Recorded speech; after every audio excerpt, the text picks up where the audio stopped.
Terrific. I think this is a good opportunity to throw the panel open to the audience for questions. Any questions for the audience? So thanks for the comments about going global, and Pierre, we talked about this briefly, but so you said there's a challenge, right? As a US-based investor trying to put money into ventures that require a partner on the ground. So who's going to take ownership of those sort of tricky pieces, right? So it's a great market opportunity abroad. You're a US-based investor, you see the opportunity. Who's going to bridge that gap? The entrepreneur going to go out and find on the ground partner and then de-risk it, or can firms start to provide some of that as well? Maybe you could talk about a specific business, just as an example, so that we have a tangible example. My belief is that can be a critical role played by the investor. So the investor can really bring a company overseas. I think this will start to change, but a lot of the innovation, again, is still happening here in the U.S. But with the deployment opportunity abroad, individual entrepreneurs aren't going to have the relationships in those countries to do that. I do think your note of the risk, I think, is real. So finding local partners with whom you can go in as an investor to co-invest in a deal is critical. Partnering with the government, which the government is actually often very eager to do that, providing incentives through their development banks, getting them engaged in the deal to provide a significant amount of capital. That's also a way to do it. And I think, again, getting back to the large idea of the way in which you can engage incumbents, a lot of these strategics are massive global enterprises. And that's the value of really having them involved. How about on the It also depends on the country where you're trying to. You're absolutely correct. But it depends on the country. In all cases, I totally agree with you that the investor has to help the company through either contacts or leadership or whatever, and we try to do that. But if you look at China, for instance, it's very difficult to have an independent. They have a name for that, foreign-owned entity. So the first thing you hear over there is joint venture. And the next thing you hear, we want to have 51% of it. And the third thing you don't hear is that we're going to steal your IP. I'm very serious about that, about the IP, by the way. I don't know what you do, but we are very, very careful telling our companies when you deal with the Chinese, or you think the Chinese want to deal with you, first thing you want to do is protect your IP, because they will steal everything that they can steal, even if you're negotiating with them for a joint venture. But on the other hand, they are willing to invest and take risks. And when we're talking about the size of investments that are needed, $100 million is, I think, a good ballpark to start with. It's easier. Now, if you go to countries in Europe, or for that matter, we have a joint venture in the Middle East with one of our companies. That's a little bit easier to do in many respects. You can have a wholly owned subsidiary in Germany or Italy or Abu Dhabi, for that matter. But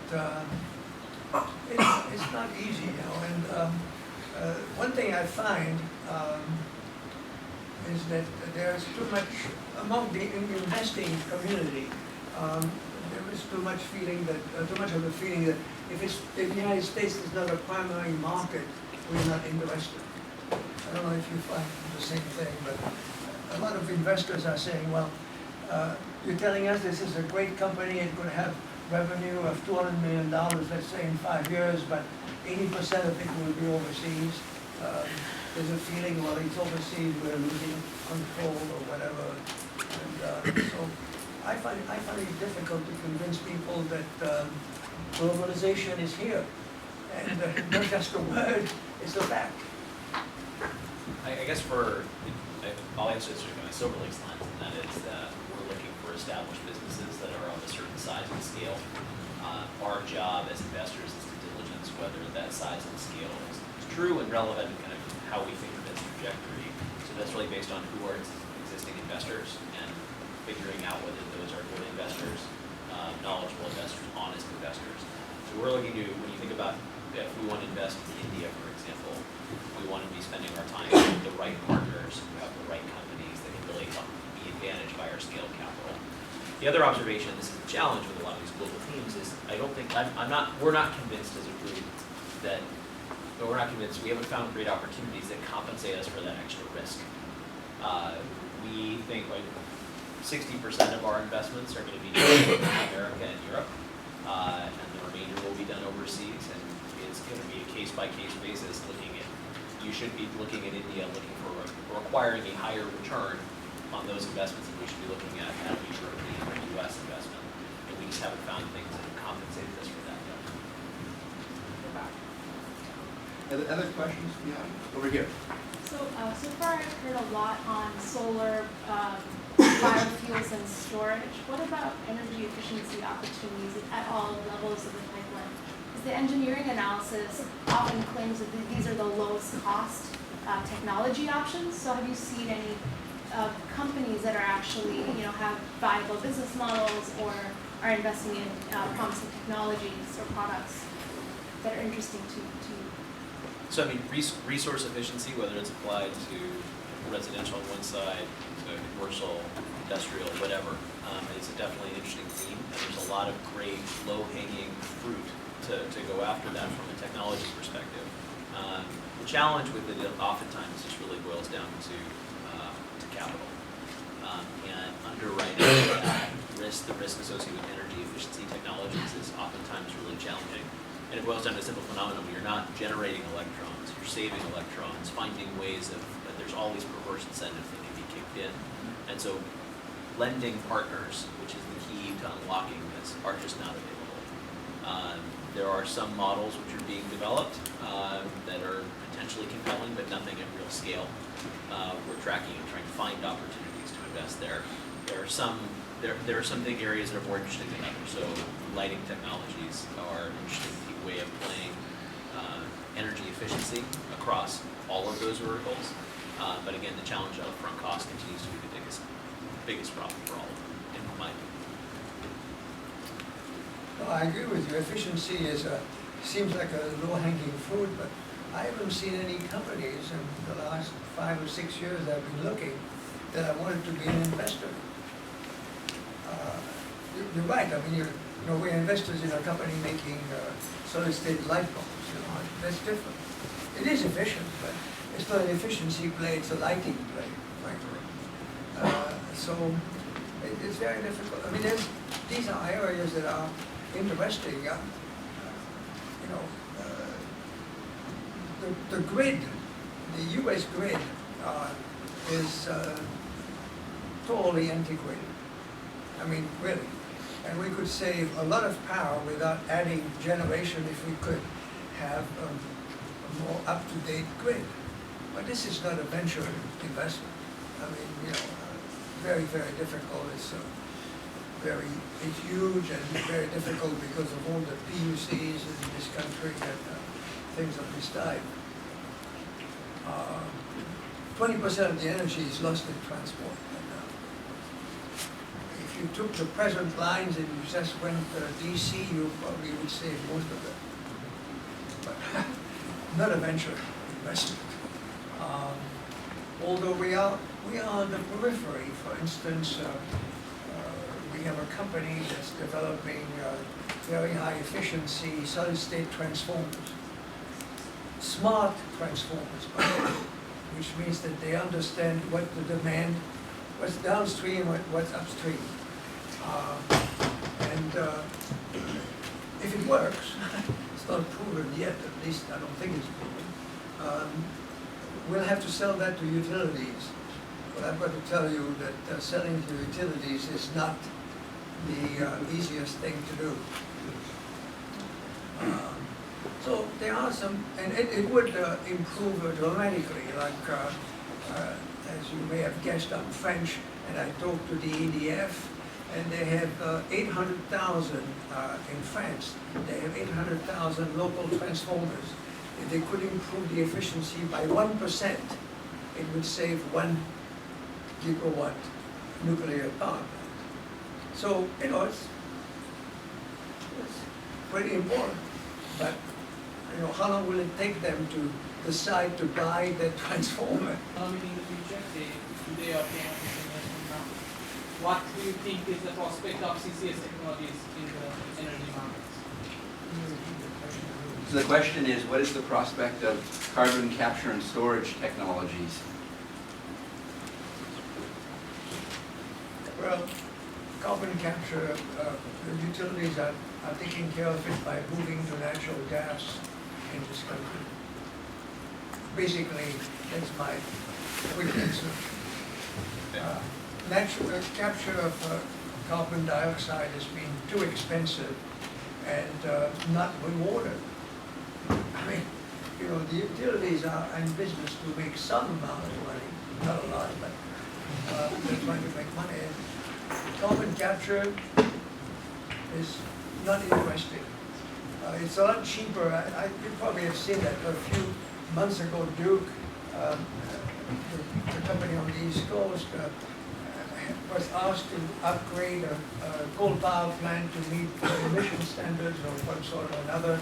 They decided to shut it down. It was cheaper for them to replace it with a new natural gas plant. So that's what you find about carbon capture, I think. It's not going to happen. Given the pricing of natural gas, and given that I think everyone in the audience agrees that there's a real future for natural gas in the U.S. energy market, it's domestic, the supply is huge, lower carbon, it's cheaper at the moment, and looks like it will be so for some time given the supplies. I mean, are there startup opportunities in natural gas? I know Peak Energy is trying to do that. They're a Chesapeake subsidiary trying to do CNG, compressed natural gas filling stations across America. But are there we've got natural gas coming into almost every household in America. Can we put a little appliance on there and start to use gas for other purposes to fuel our car?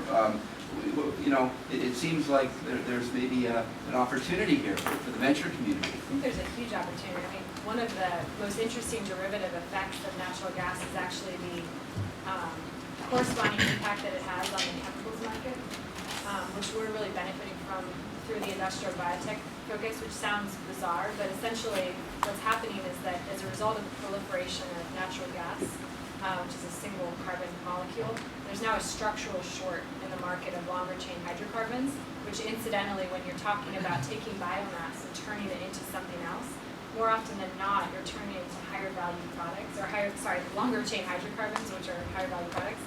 And so those technologies, a lot of which you guys have invested in, and we've invested in as well, are really going gangbusters as a result of this shift towards natural gas. So that's a bit of a second derivative thing that a lot of people don't really talk about, but it's a big deal, and I think you'll see more of it going forward. It could really affect some of the stuff innovations around the biomass space.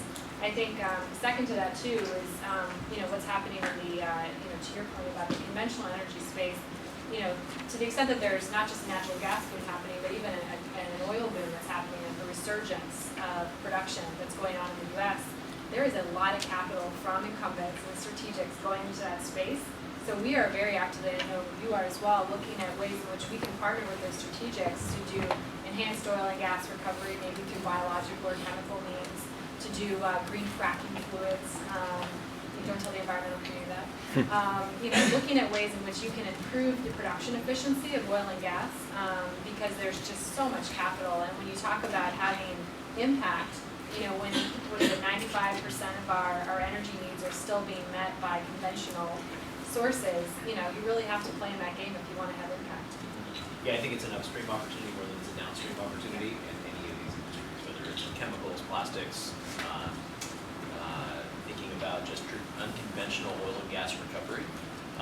We are very actively looking for opportunities in that sector, ranging from different types of information technology tools all the way through different services plays that are focused on that. It's very rich. I mean, you guys saw some of the EIA data, which says that the U.S. is likely to be an exporter of oil in the not too distant future.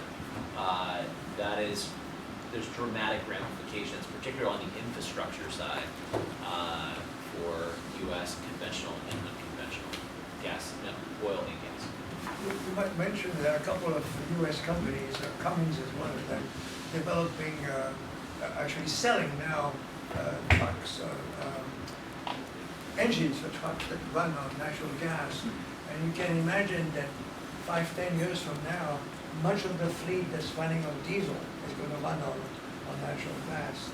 I don't know about passenger cars, but on big trucks, for sure it's going to happen. Terrific. So we're at the end of our formal time. A big round of applause for our panelists.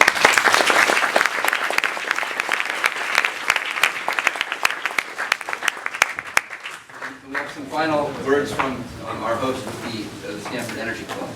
Let's also have a round of applause for our moderator, Professor Ryan.